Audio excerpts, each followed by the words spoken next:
আসসালামু আলাইকুম এভরিওয়ান, আপনারা সবাই কেমন আছেন? আশা করি সবাই ভালো আছেন, আমিও ভালো আছি। আবার চলে আসলাম একটা নতুন ব্লগ নিয়ে।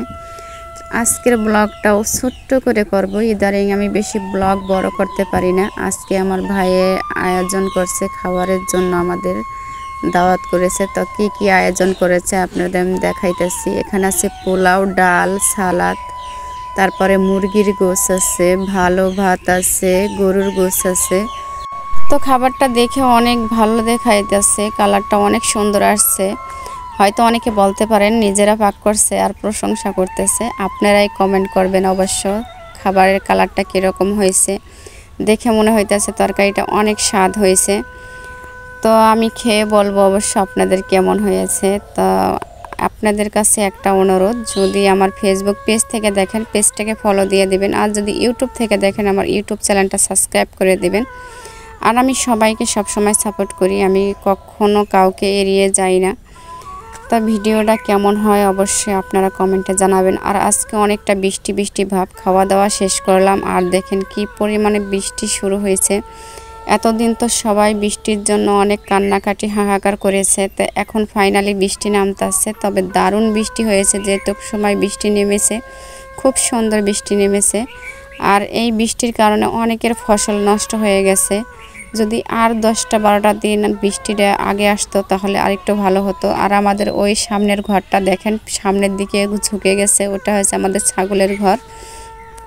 এই ঘরটা অনেক দিন হয়েছে, মা বলতেছে ঠিক করবে ঠিক করবে, ঠিক করা আর হয় না। আর যখন এখন বৃষ্টি নামতেছে তখন মনে হইতাছে যে ঝাল ঝাল কিছু খেতে পেতাম, এরকম মনে হইতাছে যে ঝাল ঝাল কিছু খাই। তো এখন কি করব। একটা জিনিস কি, বৃষ্টির ভিতরে সবারই মনে চায় কিছু ঝাল খায়। হয়তো কেউ খিচুড়ি খায়, কেউ চাল ভাজা খায়। আমার মাকে আমি বলছি, মা আমার চাল ভাজা খেতে ইচ্ছা করতেছে। তা আমার মা চাল ভাজতেছে, আর এদিকে আমাদের ছোট্ট আয়াত সোনা ভাত খাওয়ার জন্য কান্না করতেছে যে আম্মু আমি ভাত খাবো। এই জন্য আমি ওকে ভাত খাওয়াইতেছি, আর আমার মা হয়তো চাল ভাজতেছে। আর এখানে তো চাল ভাজা এখন রেডি, চাল নিয়ে চলে আসছে। এখন আমি এই পেঁয়াজ মরিচগুলো কাটে নিব, কাটতে সবগুলো এখন মাখবো। আর এখানে আমি সুন্দর করে ঢাইকে রাখছি, একটা কারণে ঢাইকে রাখছি, আমাদের আয়াত যেহেতু ভাত খাইতেছে, ওই যদি দেখে চাল ভাজা তারা একটা ভাতও খাবে না। যে কোনো বাচ্চাদের দ্বারাই আমি মনে করি যে সবার আগে ওদের ভাত খাওয়াটা অত্যন্ত জরুরি। ভাত খাবে তারপরে বাজে কোনো জিনিস খাইতে দেওয়া ঠিক। তাই এখন আমি এই জায়গায় পেঁয়াজ মরিচ কেটে নিছি। আর এখানে আছে বোম্বাই চানাচুর। বোম্বাই চানাচুর দিয়ে অবশ্য চাল ভাজাটা বেশি মজা লাগে, এই জন্য আমি বোম্বাই চানাচুর নিছি। এখন আমি এইগুলো সব ভাজবো, আর আলাদা করে আমাদের আয়াতের জন্য কিছু রাখবো, কারণ হয়তো ঝাল খেতে পারবে না। এই জন্য ওর জন্য আলাদা করে কটা চানাচুর আর কটা হয়েছে হলো চাল ভাজা রেখে দেব। তো চাল ভাজাটা আমার ভীষণ পছন্দ, আমি চাল ভাজাটা খেতে আমার খুব ভালো লাগে, কিন্তু অলসতার কারণে খাওয়া হয় না। এই জন্য আমি আলাদা করে একটু রেখে দেব আগে।